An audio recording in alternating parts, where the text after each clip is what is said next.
I'd been asked to give a lecture at Birkbeck University, London. But while sitting in the audience for another lecture, we were told that the lecturer had cancelled. After being spotted in the audience, I was then asked by the organisers if I would be able to stand in and give a spontaneous lecture there and then. What you're about to hear is a recording of that spontaneous lecture, loosely entitled An Introduction to the Occult Art of Law. I kind of set upon this subject called law. I found it very interesting. One of the first guys I met was a guy called John Harris. Some of you may know him. He's passed away last year, and we became friends. It was only through knowing him and doing a lot of research that I realized just how much hold law has over us and our lives and the way we think and the assumptions we make. There's a whole different language. It's known as legalese. It sounds like English, but it isn't. It's got very specific, well-defined meanings, which is why it takes so long to get a legal qualification. And I guess I better start at the beginning. On one side you've got law, and on the other side you've got legal. And they're two entirely different things. Never the twain shall meet, really. To make it quite simple, all acts, statutes, instruments, and what is legal is not law. It's only given the force of law if you consent. Okay? So that just goes on to one side. Legislation are the rules of a corporation, whereas law is kind of natural. It's something you're born with. It's like, as a child, most of us know the difference between right and wrong. It's one of those reasons why I guess they don't want to teach law in school, because children already know the difference between right and wrong. I mean, if you were going to be taught what law was, then you'd know the difference between right and wrong, and you'd be able to see through the kind of society we're living in now. So there are good reasons why they don't want to teach you law from a very young age. Believe it or not, we used to have a culture that did teach law at a very young age, but that was, quite a few thousand years ago now, and you've got to do quite a serious bit of digging to find that. So law is what we have. The last vestiges of that are what's known as common law. And if you ask a lawyer what law is, he'll probably say, well, law is law. But law is basically rules, maxims, bars that have remained uncontested over time. All right, that's the important bit. They've been uncontested over time.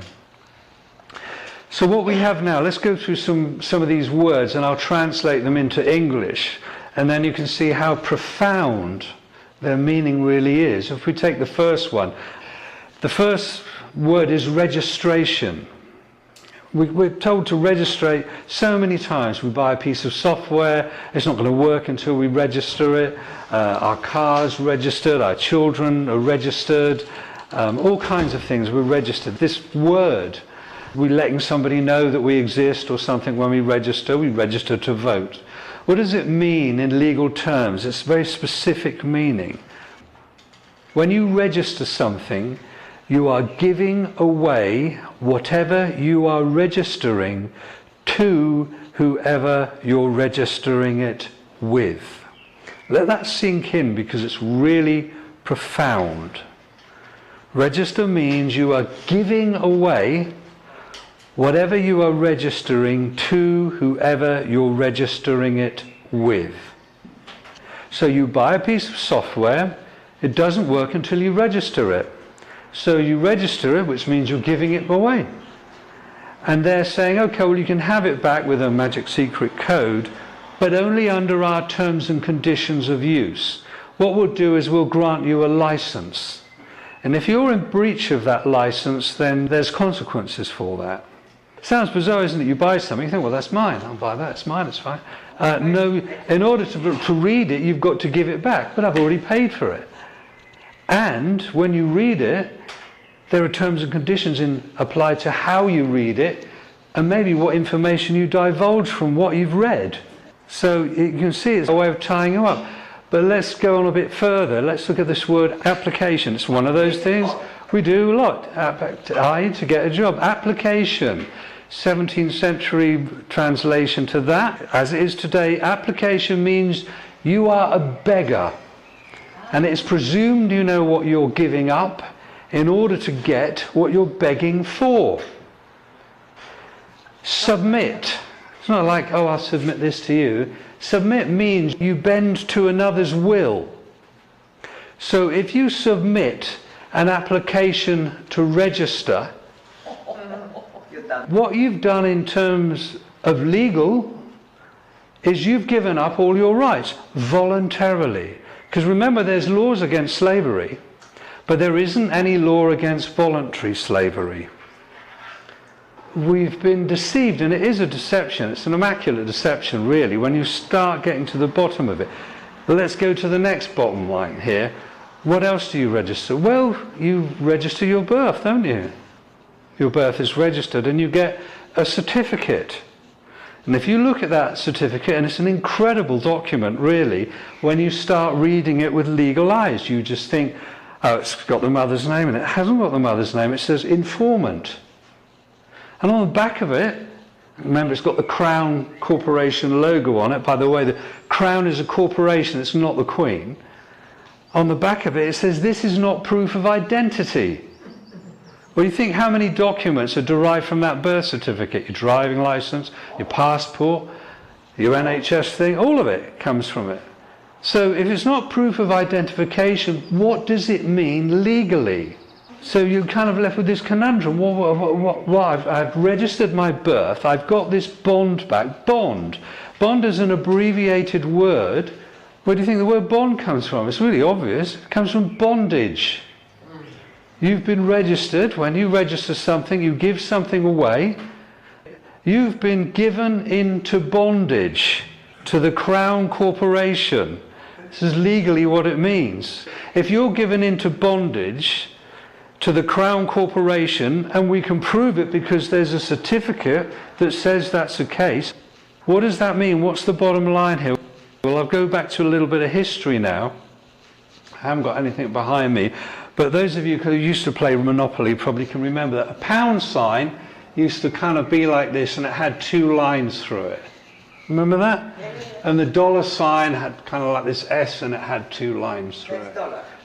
So it had two lines through it. Now, the pound used to be called sterling. It was called sterling for a reason, and it was based on silver. And of course, in America, the dollar had the same two lines through it, and it was all the silver dollar. That's what it was. But in 1929, the banks owned everything.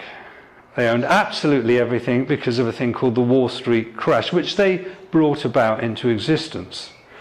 And then they also changed things. They changed the pound sign so it had one line through it, and the dollar sign so it had one line. So they removed one line. Well, if the banks owned everything, the money in circulation then has a different value. There's something else backing it. If silver isn't backing it anymore, what is backing it? And around about the same time in 1933, a guy called Colonel House, who worked for the Rothschilds banking cartel, among other people, came up with this idea of registration. And he's quoted as saying, not 1 in a million people will work this out. Because they had to, if the banks own everything, then the country's bankrupt. They have to find a way of carrying on business and commerce, don't they? So they need something else that's backing that currency. The way that it works, and I'll give you a process, because I'm a shrink as well, but I'll give you a process. We deal with things in terms of process, because you can get lost in content, which is the detail of things. So if I was, say, for example, a dairy farmer. Now, I'm a dairy farmer, and the bank says, sorry, Alan, we've lent you all the money we can, we're going to foreclose on you, you're bankrupt. But good news is we'll keep you on as a manager, seeing as you know a bit about what you're doing. So we now own your farm, and you now work for us. But what we'll do is for every calf that's born, we'll extend you credit based on the milk and cheese and meat that it's going to produce in its lifetime. You register that calf with us, and we'll extend you credit based on the milk and cheese and meat it's going to produce in its lifetime. Well, you are the cattle. You are those courts, because when your births were registered, money, it's called a fiat currency, is put into circulation, and it's based on the wealth that you can create in your lifetime, your labour. That's basically what it is. I tend to look at that term as your sweat equity. So that's what backs currency. It's a promissory note. A promissory note is a negotiable instrument. Banks deal in negotiable instruments. It gets worse, believe you me, it gets worse. And I'm probably going a little bit too far, but I guess the point of this talk is to hopefully stimulate you guys to do your own research. So if I can throw enough stuff at you and go, what that guy said can't be true, it can't possibly be true, I'd say, I'll welcome you. Do your own research and find this out for yourself, because the more people that know this, how we're caught in this situation, the more people that have the knowledge about it, the easier it will be for us to get out of this trap. It does get worse. It gets much worse, actually, when you look at it. For example, there's a thing that goes along with the birth certificate. A bond is created, obviously, a contract, and that's worth money. The original title of this talk was going to be the occult significance of law, because most people don't think there is anything occult about law at all.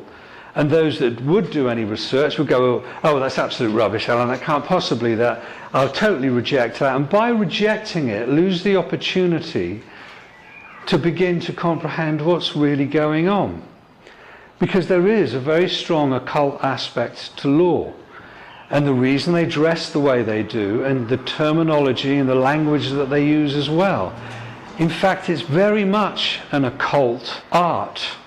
It is, in fact, the occult art of law. To be a member of the Bar Association goes back to Venice, the Venetians, which isn't a million miles away phonetically from the Phoenicians, who were kind of a race of pirates around the Mediterranean as well. And we have our laws are broken down into different forms of laws, and one of them is called the law of the sea, and one of them in the British Empire was known as Admiralty law as well. So it's very much the law of the sea. The law of business, the law of commerce, the law of money, the law of trading. Trading in slaves, trading in bales and bonds and surety. In fact, the word courtio, which is where we derive the word court from in Roman times, means to deal in bonds and surety. If you wanted justice, you go to the basilica. That's where you would get justice. Not a court. Court just deals in bales and bonds. The bench is a place, if I'm a king and I own a marketplace, I've got my guys who are on my firm there, they've got a bench and they settle the disputes in the marketplace, in the bonds and the sureties, what goes on there. If someone sold something, it's been underweight, then my guys come in and they decide what to do. And if you want to trade in that marketplace, you sign a contract.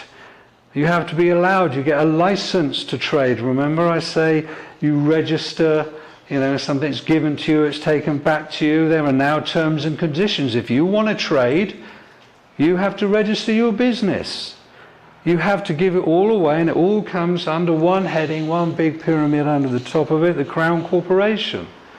They own it all the businesses, the whole thing, they own it all. It's registered to them. They decide what goes on. They own the money that you have. You think, this is my money in my pocket. It isn't. It's a promissory note.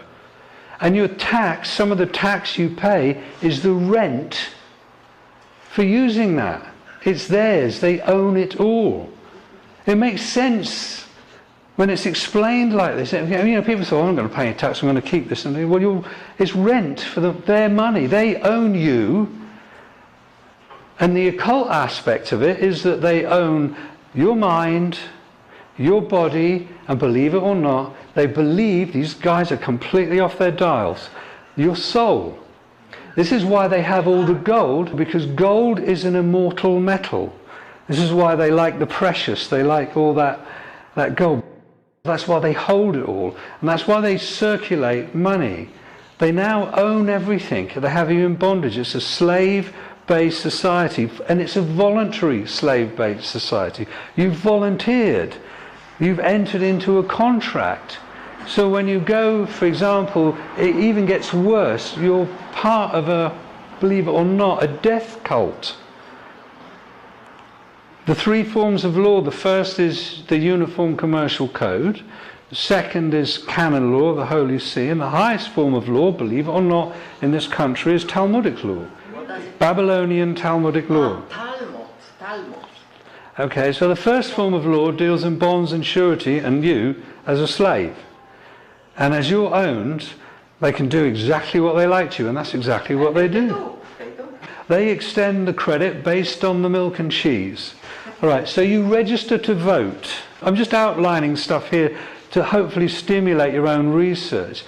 You register to vote means you're giving away whatever you're registering to whoever you're registering it with. So what's the process here? Let's just look at the difference. What happens when you vote? You go in there and they give you a bunch of guys you can vote from, and they say to you, you've got to put an X on the box, don't they? And you follow that and you put an X on the box. Only incompetents or illiterate people sign with an X. And what you do when you register to vote, you say, I'm giving up my responsibility. I'm illiterate, and I agree, I'm a mental health outpatient, and I'll prove this by marking an X on this. And what I do, I will give whoever I put that X against power of attorney. You're giving them power of attorney over your life. In other words, if you were some old guy in a mental hospital who's lost his marbles, and the lawyer says he can't manage his affairs anymore, we've got to give someone power of attorney to manage all his finance, to do everything for him, and they get him to sign, and now you've given power of attorney, that person manages your life. So not only do they own you, mind, body and soul, you've now voluntarily registered and giving them power of attorney over your life. So you basically say to them, I'm a mental health outpatient, which is why you vote in a ward, because it's a giant mental asylum. You're in a ward.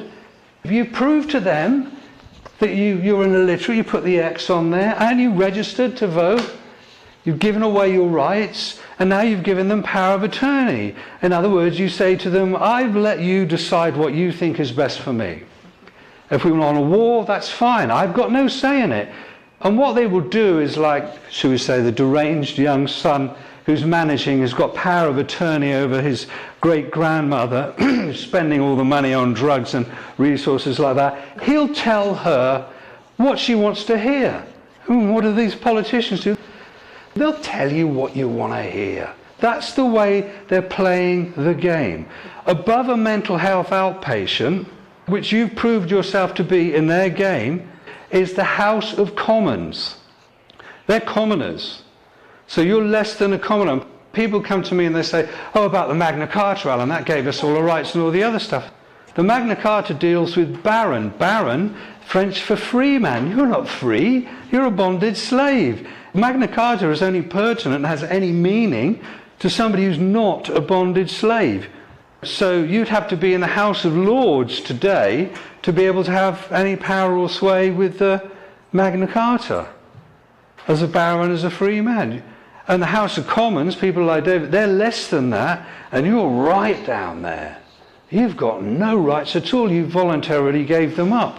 You're a mental health outpatient that's given away power of attorney on a regular basis to a different bunch of guys who tell you what you want to hear, and they lie to you over and over again. How much more proof can you give them that you've lost the plot? This is the way they look at it. This is the way they trick you. This is the way they deceive you. This is the way, because the way the universe works is they don't want the blame of it. They say, it's not us. Look, I'll prove it to you. Look, they signed here. This is your signature. Signature, that's another one. Signature means sign of nature. You proved yourself to be a living being, and you've made a mark on a piece of paper called a signature that proves you've got a sign of nature, because they've created a thing called a person. Person means legal fiction. Legal fiction means you become liable. All your bills are written to you in capital letters. Everything to do with money, bank, rent, commerce, everything is you in capital letters, addressed to you in capital letters. This is where you get the term capitalism from, because your life has been monetized and capitalized.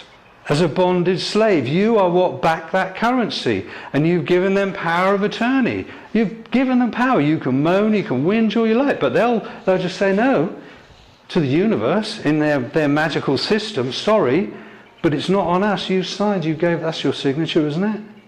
You voted for that, you registered it. It's on you. You're responsible.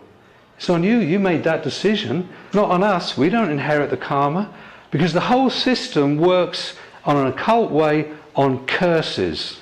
It's an old curse system that goes back 5,000 years. It's dark magic. It's based on curses. It's based on sacrificing. It's based on blood sacrifice and all that stuff. Cursing, that's what it is. What do you think that money is? It's a curse based on your life that's been taken from you. You've been hoodwinked out of it. I mean, hoodwinked, that's a 33 and a third degree Mason maybe will tell you, but you've been hoodwinked. And they're lifting the veil, and what I'm telling you is part of that process. How do you think these guys get away with stuff? If I say to you, what's your name, and you give me your name, you've basically said in legalese, oh, I'll contract with you, and I'm a bonded slave, I don't have any rights. I gave them up. But if you want to think on your feet, and I'm a police officer, and I say, what's your name? And you say, what makes you think I have such a thing? Ask the question, because if you're asking, you're as king. You've got some status then. Because they all work, they act, and they behave in a manner, and it's called implied right of consent. They are going to behave in a manner that suggests to them that you've all consented, and unless you rebut that consent, unless you stop that, unless you say, hold on a minute, I'm not consenting, I do not consent to this, I am not a name, I'm standing under common law, if you want a contract, I'll be happy to contract with you, my fee is £900 an hour, do we have a contract, yes or no? What's he going to do? I know a guy, you can find it on the YouTube thing, drunken driving. He's driving his car drunk, the police pull him over. They say, what's your name? He says, I'll be happy to accept your offer of service. My fee's £900 an hour. Well, right, we'll arrest you then. Because that's what they normally do. They'll kidnap you until you give them your name. If you get caught on a train and you haven't got a ticket, they'll kidnap you until you give them the name. Because they want what's a thing called joinder, which is your name and address and your birth date. Because they want your bond. They want the details of your bond. They want that for a very good reason, and I'll get back to that in a minute. So he gets arrested, he goes in there, and eventually the sergeant's there, and oh, we've got this guy, he won't give us our name, I'll put him in the cell, then he's drunk, da-da-da-da-da. They let him go the next day. You want me then? Yeah, the point is that they let him go. The reason, here's another one, that it's really mind-blowing the way the whole stitch-up goes, is that bond that was created at your birth, there's a thing, it's a fancy French word, it says c'est de vie, which means for the benefit of another. It was something that was created after the Great Fire of London, when they were trying to find out all the dead people, all those people that were missing and all the other stuff.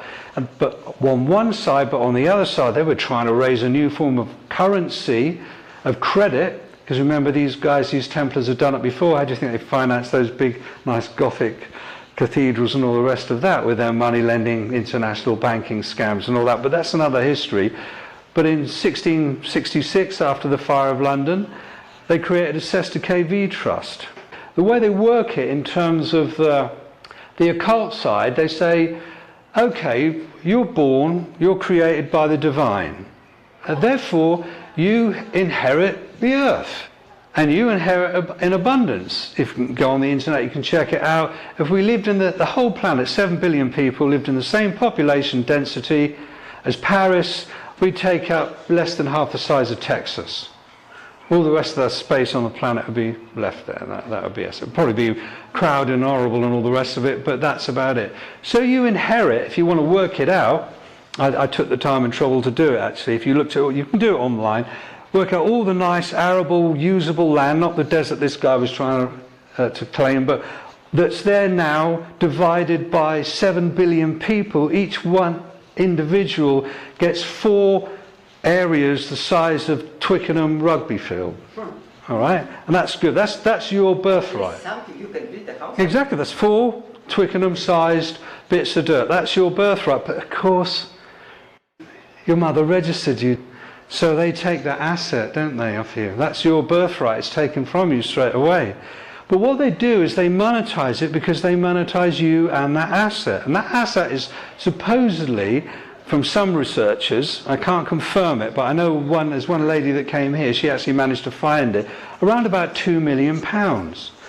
So you've got an account that you don't know anything about that's worth about £2 million in today's money. And what happens is this. When your electricity bill comes through, there's like this little check thing at the bottom, isn't there? It looks like an old-fashioned check, and it's got like 3 banks on it. Santander, National Westminster, or something like that. And it says take it to a post office, fill it out and stamp it and all the other stuff. Okay, here's a little secret for those who aren't hoodwinked. Every debt that you incur with a corporation is zeroed or settled, because remember, it's not real money, it's credit, in 90 days. So any registered company that have got joinder, your name and address and your birthday, can apply to the Crown and settle that debt. And what they do, and this is what's financing the corporate takeover of the planet, is they get their bills paid for twice. They get it paid by the corporation, because corporations can print their own promissory notes or bills of exchange and negotiable instruments. But what they do is they get it from the second way of funding, which is the money they put into circulation, which is your sweat equity.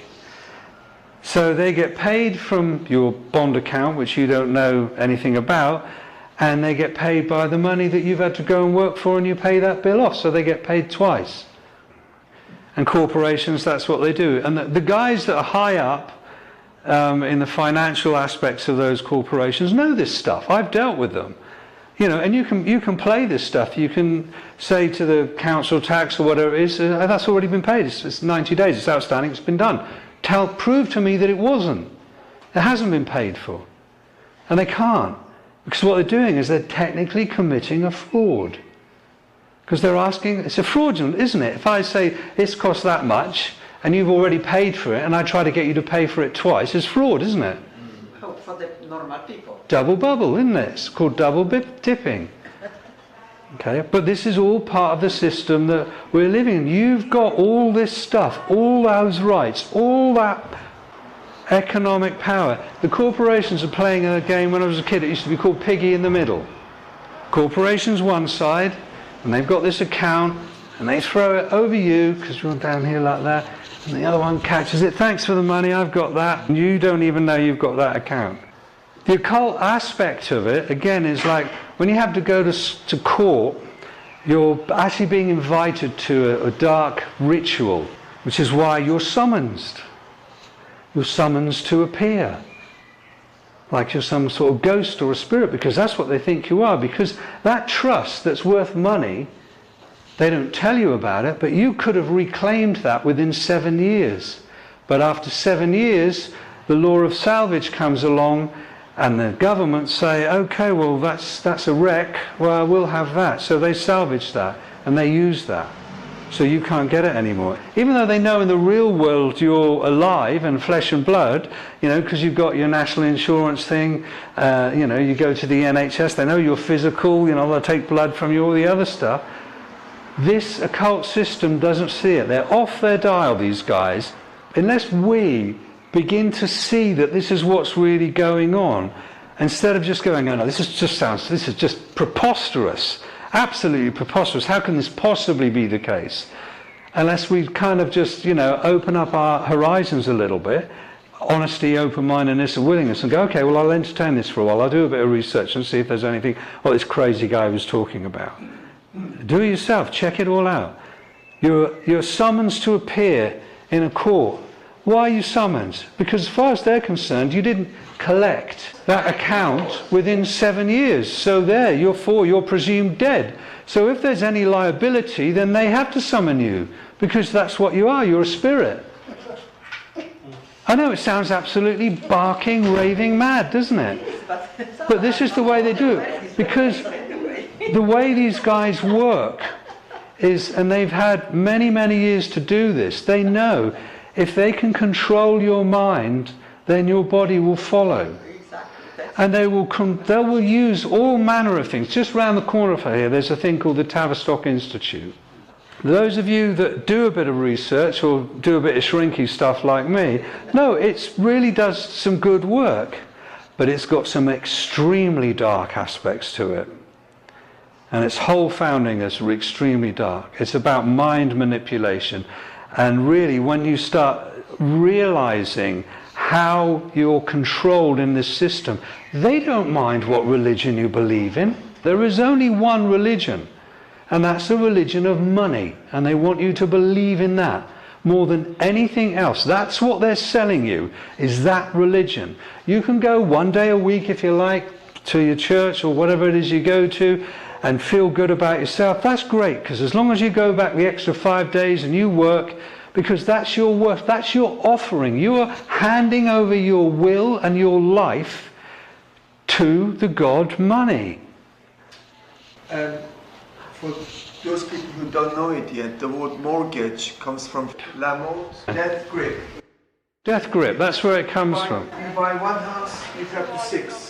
By the time you pay the last installment, your life is finished. Since you brought up the mortgage thing, say you decide you're going to buy a house in London, so you need £1 million at least, won't you, to buy a house in London. So you go in there, you go to the bank, and the bankers are the high priests of Baal. That's right, yeah. All right, God money. They're the high priests. And they sit you down and go, oh, you want to borrow some money?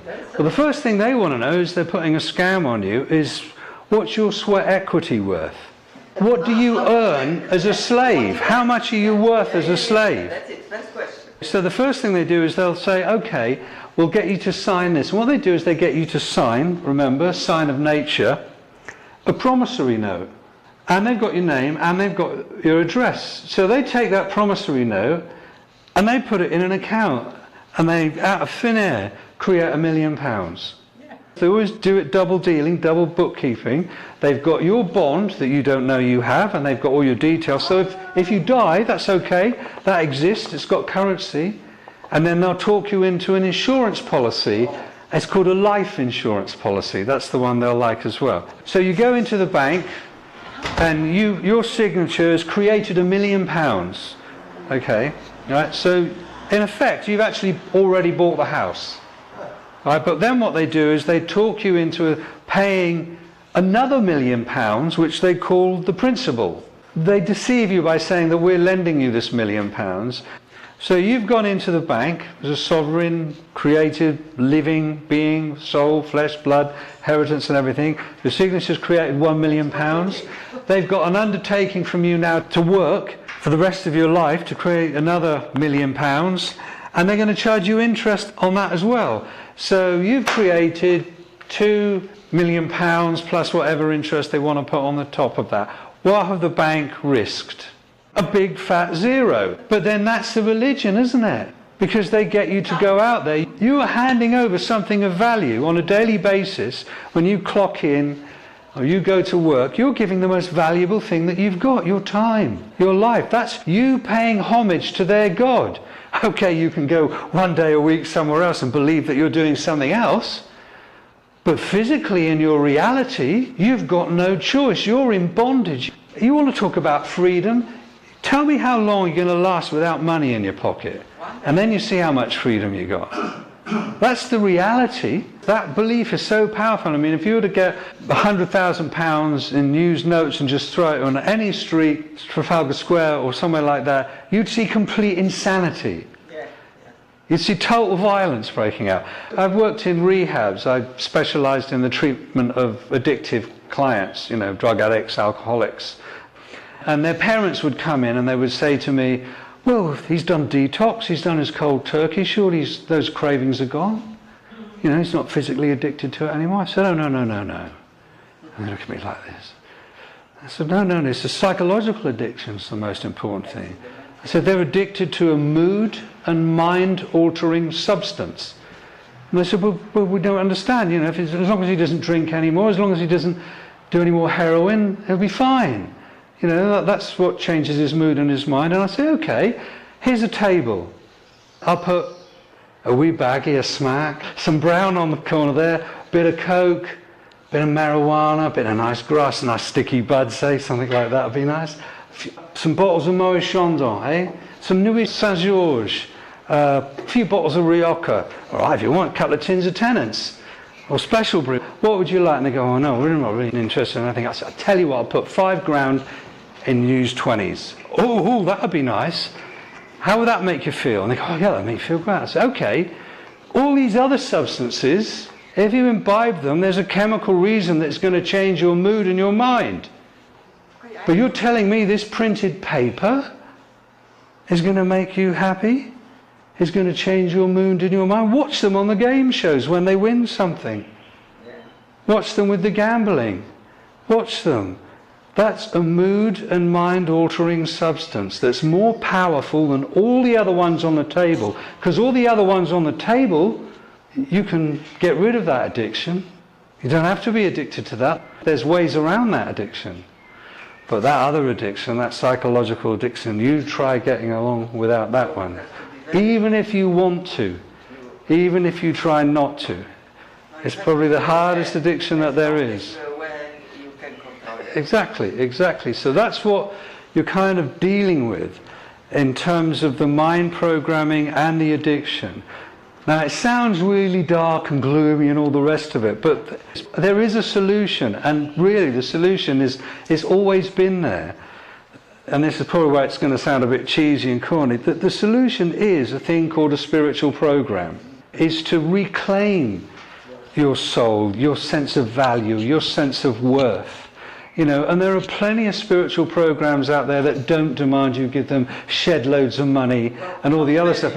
In fact, if you want to find the genuine ones, they'll be the ones that won't be wanting the money for you, because they'll be on that spiritual program themselves. And there will be one out there, if you really want it, that will fit itself perfectly to what you are.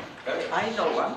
Yeah, well, there's one that will suit you. There's one that suits everybody here. But what you have to do, and this was the one that got me when I worked in rehabs, the reluctance that people would have to pray. There's a meaning in this word, pray. It's because part of our social program is we have I'm going to get a bit shrinky now, we have what's called a reflective action of consciousness. That's us thinking, we're reflecting, we're not in the moment. It's a reflective action of consciousness.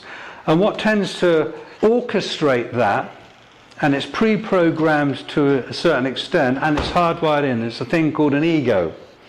It's certainly my old adversary, self-importance, which of course is what the whole money thing gets you in. It's got statutes. Statutes are about status. That's where you get the term statutes from. It's an act, it's not true. It's a fiction. You've been caught, you've believed in a fiction, you believe you're something that you're not. It's a deception. Maya. So you're trying to get back to who you really are and what you were really created here to do. And the thing is like when it gets to the making money thing, it's all about competition, isn't it? Dog eat dog, all that stuff. And you can sell anything, you know, you can sell arms, prostitution, drugs, the whole thing. The more money you have, this has been around ever since human beings have been around. So there is a way out. You know, I'm not going to tell you what mine is, but I found that way out, and I'm sure if you really want to, you can find your way out. But you have to do it, because at the end, you won't, as I found, you won't find any kind of real value in that money material thing. You have to be true to yourself. You know, that's the important thing.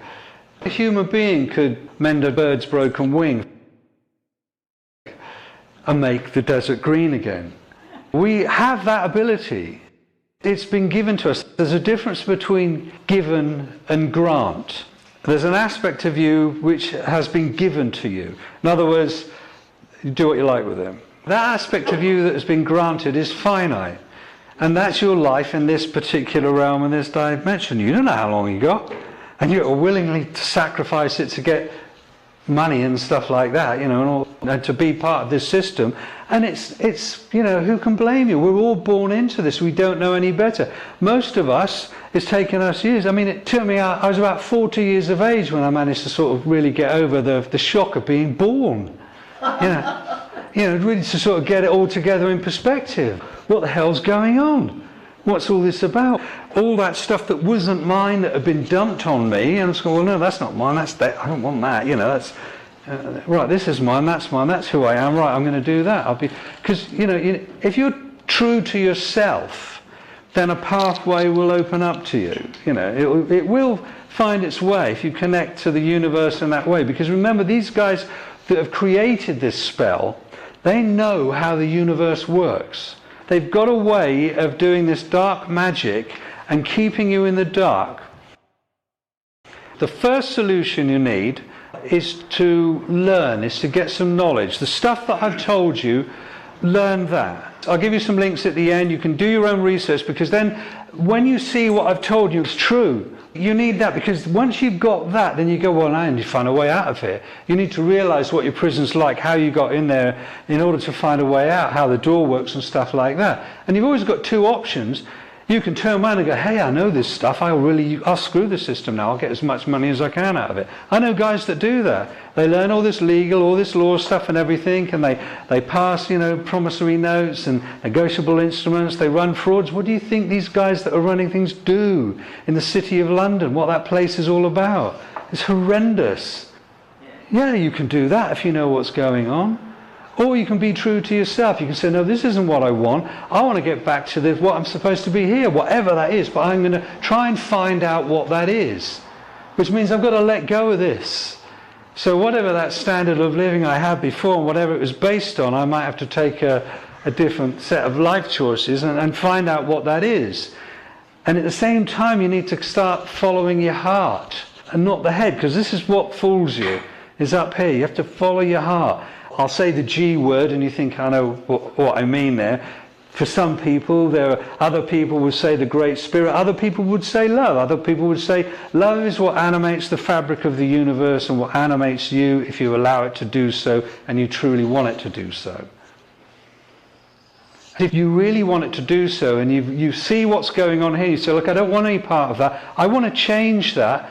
I want to start taking responsibility. I don't want to be somebody that's given their life away, that's a mental health outpatient. I'm letting this system make up their mind for me. In an asylum, I'll just continually moan because I haven't made it my business to find out what's really going on. Even though in my heart, I felt something's wrong.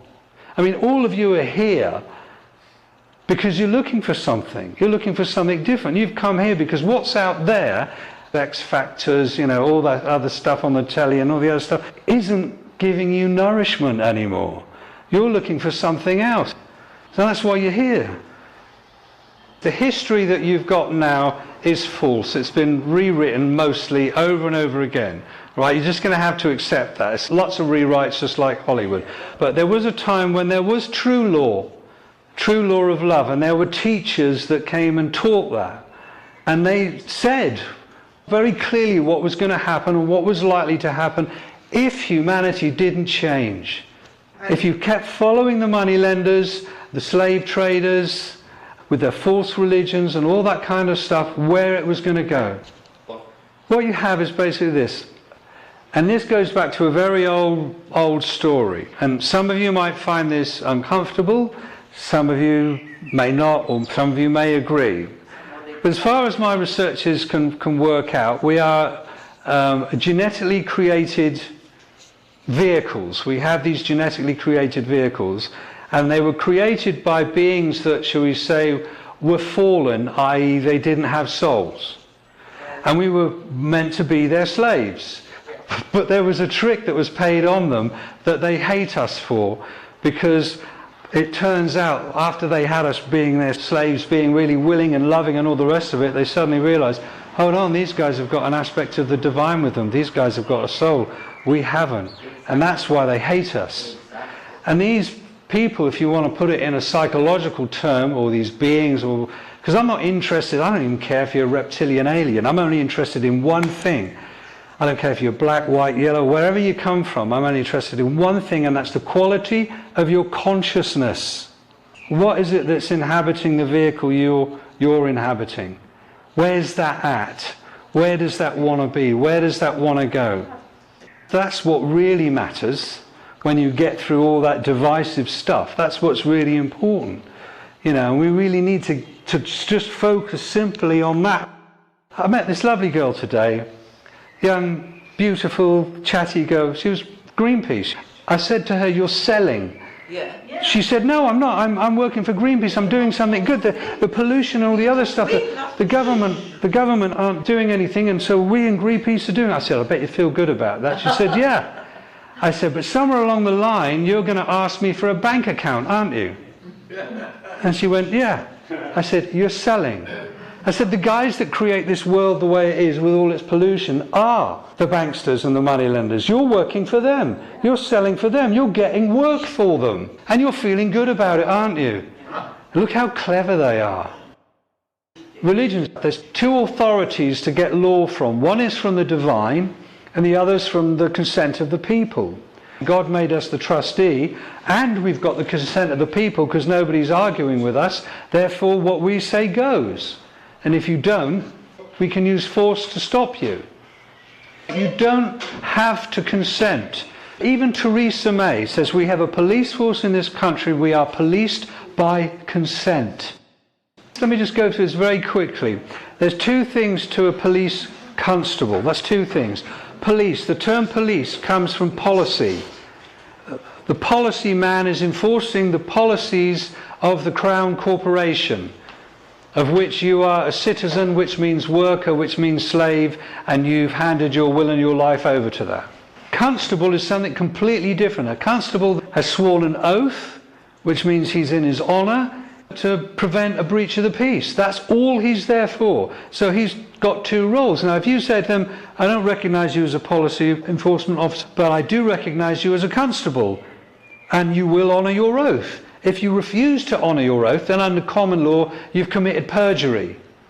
That's a common law offence. If you swear an oath and you go back on that oath, that's a common law offence. If he insists, after you've rebutted that and said you don't want to do it, and you haven't given a name and address or anything like that, or contracted, and he still insists to fine you, because you can't fine even under English law, you have to have a court de jure, a jury as well, he still does that. He's then committed fraud, which is another common law offence. The maximum penalties for perjuries, I believe, is 25 years, and fraud is 25 years as well. Those are common law offences, and he's sworn an oath to uphold those. So if you go along to the police station and say to the sergeant, "I have not contracted with this guy, the proof that I haven't contracted is he hasn't got my name and address."